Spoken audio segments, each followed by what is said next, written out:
Según la bolera,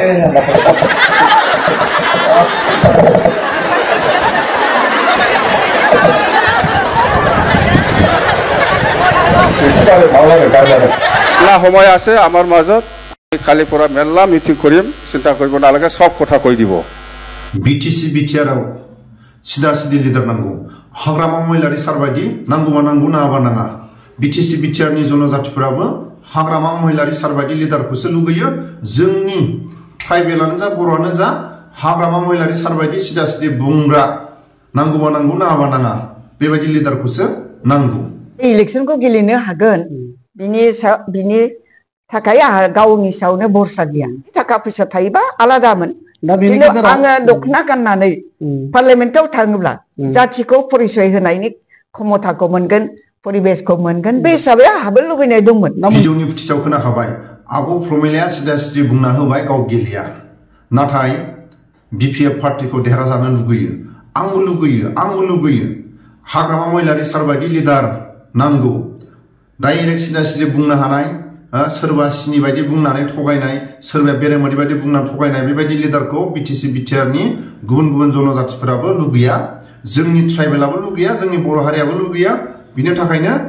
BPF पार्टिखौ Kokrajhar समस्तिनि MP खथाखौ बा मासिखौ देरहाजानो लुगैयो जोंनि बर' हारियाल' लुगैयाखै गुबुन जनजातिफोराबो लुगैदों नाथाय आब' प्रमिलाया आबसुनि सोमावसारनायाव बाहागो लाबोनाय बर'नि हमायसाफोरखौ मोगा मोगि जाबोनाय आरो बिपिएफ पार्टिया बर' हारिखौ अबे हाखरनिफ्राय अबे स्टेजसिम लाबोखो जोंबो मानियो बिपिएफ पार्टिया बर' हारिखौ अबेनिफ्राय अबेसिम लाबोखो जोंबो मानियो नाथाय दिनैनि समाव दखना गाननानै गामसा गाननानै दिल्लीयाव आरो सिनायथि होबावनांगौ बा गुवाहाटीयाव सिनायथि होबावनांगौ प्रयोजन गैला दिल्लीयाव गामसा गाननानै दखना गाननानै आन्दालन खालायाखै ना गुवाहाटीयाव खालायाखै ना क'क्राझाराव खालायाखै गुबुन इन्डियानि खना खनला जायगायाव गामसा गाननानै दखना गाननानै ना मोसायाखै जोंनि बर' हारिनि जि राव जोंनि थाखानाय राव जोंहा बिटिसि बिटिआरआव सरकार दं थासेयावबो दिल्लीयाव गामसा गाननानै बाथ्रा बुंनो दखना गाननानै बाथ्रा बुंनो अधिकारा दंसै नाथाय जोंनि बर' हारिनि रावजों दिल्लीयाव बाथ्रा बुंनो थाखाय अधिकारखौ जुदि दंसेयावबो जोंनि बर' लिडारफ्रा दिनै बुंनोनो हायाबा गुवाहाटी बायदियाव जोंनि बर' रावजोंनो बुंनो हानाय अधिकारखौ मोनबायबा जोंनि बर' लिडारफ्रा नाम थांखिनानै बुंबासो सिखारनानै बाथ्रा बुङो अब्ला दिनै गामसा गाननानै दखना गाननानै सिनायथि होनांगौनि प्रयोजन गैला बर' रावजोंनो जुदि बुंनो हानाय अधिकारखौ जुदि दिल्लीयाव गुवाहाटीयाव थासेयावबो दानि गोहो खुंथायाव जायफोर दं बर' लिडारफोर बिथांमोना बुंनोनो हायाबा आरो दखना गाननानै मा सिनायथि नांबावगौ गामसा गाननानै मा सिनायथि नांबावगौ गावनि रावजोंनो जुदि बुंनो मोनसेयावबो जुदि बुंनो हायाबा नाम थांखिनानै उमुगा सिखारनानै फंनैसो बुंलाय होनबासो बुङो माखौ लाजियो रायजो राजाफोरनि हेफाजाब मदद बयनिबो हेफाजाब मदद मोननानैसो जायफोर गोहो खुंथायाव दं बिथांमोना मा 5 बोसोरनिफ्राय आरो 5 बोसोरखौ आरो लुबैबावदों नामा जाथिनि खामानि मावोबा 5 बोसोरावनो जोबोद गावखौनो 5 बोसोर मावनो मोननाया जोंनि बर' हारिनि थाखाय ट्राइबेलनि थाखाय बिटिसि बिटिआरनि जनजातिफोरनि थाखाय जोबोद बाखनायथाव जायफोर गावखौनो साननानै लानांगौ आं रायजो राजाफोरनि थाखाय 5 बोसोरनि थाखाय आङो दैथायहरजाबाय 5 बोसोराव आङो मोजांबाबो गाज्रिबाबो आङो सरकारखौ आं बुंनानै सरकारा हायो हाया बे उननि खोथा नाथाय आङो बुंनांगौखौ आं बुंगोन हायैखौ हायै हानायखौ हानाय हाग्रामा महिलारि सारबायदि जा सोरबा दानि गोहो खुंथायाव थानाय दिल्ली सरकारा हायोबा हायो हायाबा हाया गुवाहाटी सरकारा हायोबा हायो हायाबा हाया बिटिसि बिटिआरनि माखासे गोहो खुंथायखौ दिनै बिटिसि बिटिआरनि माखासे अन्थाइनि फैसानो बालानि फैसानो बिटिसि बिटिआरनि थाखा फैसाफोरखौ जुदि जा सस फैनाय बेफोरनि थाखा फैसाफोरखौ जुदि काउन्सिलनि जायफोर गोहो खुंथायाव थानाय बिथांमोना जुदि रिसिभ खालामनो मोनाबा अधिकारानो गैयाबा अब्ला बोरै बिटिसि बिटिआरनि पावारखौ दं होनबाय थाखो अन्थाइ बालाबाबो डाइरेक्ट आसामा माबा मोनसे जुदि बिटिसि बिटिआरनि सिङाव बेसेबां इनकाम फैयो बे थाखा फैसाया गुवाहाटीनिफ्रायसो उल्था थांफिनो अब्ला पावारा अबेयाव दं बहा दं पावारा बिनि थाखायनो दिनै सोरबा आबु प्रमिलाया जाथिनि नांनानै आबसुनि बे फार्स्ट गिबि आन्दोलनाव बाहागो लानानै बर' हारिखौ बिपिएफ पार्टियाव थानानै बर'फोरखौ अबेनिफ्राय अबेसिम लाबोखो जोबोद खस्थ' खालायबोदों जोंबो मानियो आबु प्रमिलाया नाथाय दा सोलिबाय थानाय माखासे दिल्ली सरकार गुवाहाटी सरकारा ट्राइबेलखौ सानसे समाव जोबोद बाख्नायदोंमोन आसामा ट्राइबेलनि थाखायसो बा बर'फोरनि थाखायसो आसामा मुस्लिमनि जायगा बा मुस्लिमनि सासनाव जानो हायाखै बर' जाथिया थायाबा ट्राइबेला थायाबा आसामा मुस्लिमनि जायगासो जासिगौमोन मुस्लिमनि आखायावसो थांसिगौमोन दिल्लीनि दैदेनगिरिफ्रा जुदि बुंनो हायोबा गुवाहाटीनि जुदि दैदेनगिरिफ्रा बुंनो हायोबा अब्ला बर' हारिया दखना गाननानै गामसा गाननानै मा सिनायथि होनांगौ बर' हारिनि थाखायसो आसामा थांनानै दं आसामा ट्राइबेलनि थाखाय थांनानै दं मुस्लिमफ्रा आसामखौ गाग्लोबनानै थासिगौमोन बर'फोर नङामोनबा बेबायदि जुदि बुहुमाव सिनायथि जाखानानै बर' हारिया गावनि रावजोंनो जुदि दिल्लीयाव बुंनो हानाय अधिकारखौ थासेयावबो गुवाहाटीयाव थासेयावबो अब्ला दिनै अबेबा आसाम एसेम्ब्लिनो बेयाव उमुखा सिखारलाय उमुखाया बुंलायबासो बर' एमएलएफ्रा सिखारनानै बुङो अब्ला जनजातिफोरखौ आखायाव बोरै लानो हानो बाख्नाय जानांगोन बिटिसि बिटिआरनि लिडारफ्रा आन्दोलनजों फैनाय साफ्रोमबो बर' लिडारफ्रा आन्दोलन खालायनानै रायजो राजाफोरनि आरो बिटिसि बिटिआराव गुबुन गुबुन जनजातिफोरनि हेफाजाब मददाव सोरबा एमएलए सोरबा एमसिएलए सोरबा मिनिस्टार जानो हादों अब्लाबो दिनै गियानानो गैया जोंनि बर' एमएलएफ्रा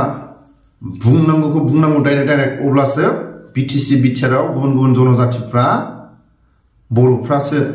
ट्राइबेलफ्रासो बिस्थाबनो हायो ट्राइबेलफ्रासो आसि थुनानै बुंथाबनो हायो दिल्ली सरकारखौ गुवाहाटी सरकारखौ होननानै बिटिसि बिटिआराव आसामाव थानाय गुबुन गुबुन जनजातिफ्रा अब्लासो बिटिसि बिटिआरनि माखासे डेभेलपखौ नुनानै जोंबो थांगोन बिटिआराव नाथाय जेबोआनो गैयाबाथ' बिटिसि बिटिआरनिफ्राय ओंखारना फैखागोन बिनि थाखायनो दिनै मोनफ्रोमबो बिटिसिनि माखासे इनकाम सर्सफोरनि अन्थाइ बालानि अबेबा माखासे बिटिसि बिटिआराव माखासे सरकारनि इनकाम दं बेफोर थाखाया बिटिसि बिटिआरनि गोहो खुंथायावनो थाबथाबोनांगोन अब्लासो पावारा दं डाइरेक्ट जुदि मोनफ्रोमबो अन्थाइ बालानि थाखा फैसाया जुदि गुवाहाटीयावसो गोलैगोरोबालाय पावारानो गैया माथो जोंनि हा हुनि जोंनि बर'फोरनि जायगानि माखासे इनकाम सर्सफोरा जुदि गुवाहाटीयावसो फैगोरोबा गुवाहाटीयावसो थाफैगोरोबालाय अब्ला पावारा बहा दं बिनि थाखायनो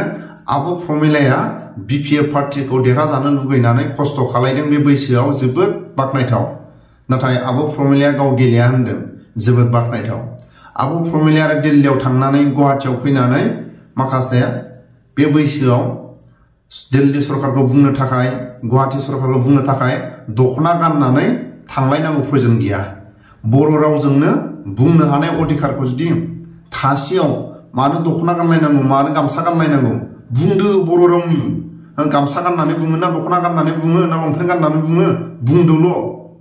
नाथाय बेबायदि बुंनो हासेयावबो बुंनो पावार थासेयावबो बुङाबालाय आरो मा जोंनि बर' लिडारफोरखौ बुंबावनो 5 बोसोरावनो मानिजानांगोन बा बिटिसि बिटिआरनि जायफोर बर'फोरनि एमएलए जायफोर सोरबा बर'निफ्राय जायफोर एमपि जानाय बिथांमोना दिल्लीयाव आसि थुथाबनानै दिल्लीनि सरकारखौ आसि थुथाबनानै बुंनो हायो गुवाहाटी सरकारखौ आसि थुथाबना बुंनो हायो बिटिसि बिटिआरावसो जोंबो आसामनिफ्राय थांनांसिगोन बेबायदि बुंजानांगौ नाथाय दिनै लासै लासै बर' लिडारफ्रा बायजागासिनो जायोबा हाग्रा माबायदि जानांगौ दिल्ली सरकारा होयोबा होयो होआबा होआ गुवाहाटी सरकारा होयोबा होयो होआबा होआ आरो अबेबा खामानिखौ मावनो हायोबा हायो हायाबा हाया डाइरेक्ट बुंनांगौ रायजो राजाफोरनि खाथियाव गोदै राव बुंनानै सोरखौबा सिनि बायदि बुंनानै सोरखौबा बेरेमोदै बायदि बुंनानै फुस्लायनांगौ जेबो गैया। देग्लाय 5 बोसोराव नैबे बेखिनिखौ खामानिखौ मावनो हागोन, रायजो राजाफोरनो नैबेबायदि खामानिखौ मावनो हागोन। सरकारनिफ्राय नैबे दिल्लीनिफ्राय नैबेसेल' हरदों, गुवाहाटीनिफ्राय नैबेसेल' हरदों, सिदा सिदि जानांगौ। मा फैगासिनो लाबोगासिनो, गुवाहाटीनिफ्राय लांनो थाखा फैसा ट्राक गैया, दिल्लीनिफ्राय थाखा फैसा लाबोनो थाखाय मालगारि गैया, बेबायदिबा जानाय नङा। जोंनि गोहो खुंथायाव थानाय बर' लिडारफ्रा दा मा जागासिनो, दिल्लीनिफ्राय फैसा लाबोनो मालगारि मोनथ'वाखै, गुवाहाटीनिफ्राय फैसा लांनो BTC BTRआव ट्राक भारा मोनथ'वाखै। बेबायदिबा जानाय नङा। रायजो राजाफ्राव थगायबाय थाबा जानाय नङा। डाइरेक्ट जानांगोन हाग्रामा बायदि। दिल्ली सरकारा बेसेबां हरगोन देग्लाय, गुवाहाटी सरकारा बेसेबां हरगोन देग्लाय, बेखौ डाइरेक्ट जानांगौ। बा दानि गोहो खुंनो थानाय माखासे लिडारफ्रालाय मा दिल्लीनिफ्राय थाखा फैसा लाबोनो मालगारि मोनथ'वाखै, मालगारि माबाखौ मोनथ'वाखै भारा, बेबायदिबा जानाय नङा। गुवाहाटी सरकारनिफ्राय थाखा फैसा लांनो BTC BTRआव ट्राक भारा मोनाखै, बेबायदिबा जानाय नङा। बेनि थाखायनो आं खावलायो जोंनि बर' रायजो राजा बा गुबुन गुबुन जनजातिफोरखौ जोंनि ट्राइबेल हारिया बा BTC BTRनि जायफोर गोहो खुंथायाव दं बयखौबो जुदि बोनथुमनोबा बर' लिडारफ्रा गुबुन हारिफोरजों मानिजानाय जानांगोन। डाइरेक्ट गुवाहाटी सरकारनि लांगोनायाव बारल' आसि थुथाब बाथ्रा बुंनो हानाय, दिल्ली सरकारनि लांगोनायाव आथिं जोब्राब आखाइ जोब्राब बाथ्रा बुंनो हानाय गुबुन हारिफोरजों मानिजानाय जानांगोन। हाग्रामा बायदि रायजो राजाफोरनि गेजेरावनो डाइरेक्ट सोरबा दिल्लीनि गेदेरमा दैदेनगिरियानो जा, सोरबा आसामनि दैदेनगिरियानो जा, डाइरेक्ट सोरबा दिल्ली सरकारनि गेदेरमायानो जा, सोरबा गुवाहाटी सरकारनि गेदेरमायानो जा, रायजो राजाफोरनि गेजेराव डाइरेक्ट हायोबा हायो, हायाबा हाया, नाथाय लाजिनांनानै दिल्ली सरकारनि गेदेरमा दैदेनगिरिफ्रा दिल्ली सरकारा हाग्रामा महिलारि सारा रायजो राजाफोरनि गेजेरावनो सोङो, गुवाहाटी सरकारनि गेदेरमा दैदेनगिरिफ्रा हाग्रामा महिलारिया रायजो राजाफोरनि गेजेरावनो सोङो होननानै गुवाहाटी सरकारनि लिडारफ्राबो लाजियो, दिल्ली सरकारनि लिडारफ्राबो लाजियो। बिनि थाखायनो हाग्रामा महिलारिखौ हायोबा जोख्लायनानै दोननो नाजायो। नाथाय जोंनि बर' हारिनि थाखाय, ट्राइबेलनि थाखाय बा BTC BTRनि सरकारनि माखासे लिडारफ्रा बेबायदि जानांगौ। दिल्ली सरकारनि जायफोर गेदेरमा फैयोबा रायजो राजाफोरनि गेजेरावनो सोंनांगौ, हायोबा हायो, हायाबा हाया। गुवाहाटी सरकारनि जायफोर BTC BTRआव थाङो बिथांमोननाव सोंनांगौ, हायोबा हायो, हायाबा हाया। बाप मा जाथि बिसोरो रायजो राजाफोरनि गेजेरावनो सोंथाबो, रायजो राजाफोरनि गेजेरावनो सिदा सिदि बाथ्रा बुंनो होयो। बेबायदि मानिजानाय जानांगौ, अब्लासो गुबुन हारिनि जनजातिफ्रा बर' लिडारफोरनि सासनाव बयबो बाहागो लागोन।